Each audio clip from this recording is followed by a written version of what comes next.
The 5 Fingers of Evolution. A thorough understanding of biology requires a thorough understanding of the process of evolution. Most people are familiar with the process of natural selection. However, this is just one of 5 processes that can result in evolution. Before we discuss all 5 of these processes, we should define evolution. Evolution is simply change in the gene pool over time. But what is a gene pool? And, for that matter, what is a gene? Before spending any more time on genetics, let us begin with a story. Imagine that a boat capsizes and 10 survivors swim to shore on a deserted island. They are never rescued and they form a new population that exists for thousands of years. Strangely enough, 5 of the survivors have red hair. Red hair is created when a person inherits 2 copies of the red gene from their parents. If you only have 1 copy of the gene, you won't have red hair. To make this easier, we will assume that the 5 non-redheads are not carriers of the gene. The initial frequency of the red hair gene is therefore 50%, or 10 of 20 total genes. These genes are the gene pool. The 20 different genes are like cards in a deck that keep getting reshuffled with each new generation. Sex is simply a reshuffling of the genetic deck.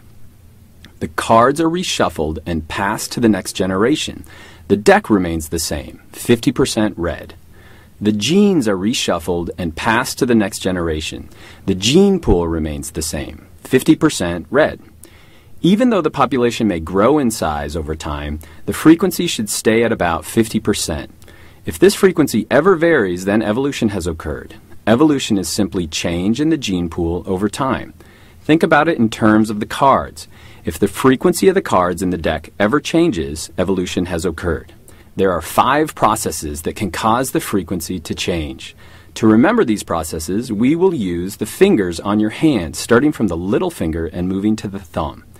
The little finger should remind you that the population can shrink. If the population shrinks, then chance can take over. For example, if only 4 individuals survive an epidemic, then their genes will represent the new gene pool. The next finger is the ring finger. This finger should remind you of mating because a ring represents a couple. If individuals choose a mate based on their appearance or location, the frequency may change. If red-headed individuals only mate with red-headed individuals, they could eventually form a new population. If no one ever mates with red-headed individuals, these genes could decrease. The next finger is the middle finger. The M in the middle finger should remind you of the M in the word mutation. If a new gene is added through mutation, it can affect the frequency. Imagine a gene mutation creates a new color of hair. This would obviously change the frequency in the gene pool. The pointer finger should remind you of movement.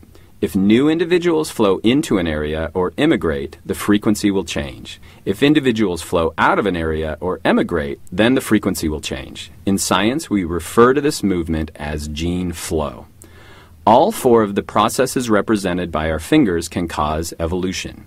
Small population size, non-random mating, mutations, and gene flow. However, none of them lead to adaptation. Natural selection is the only process that creates organisms better adapted to their local environment. I use the thumb to remember this process. Nature votes thumbs up for adaptations that will do well in their environment and thumbs down to adaptations that will do poorly.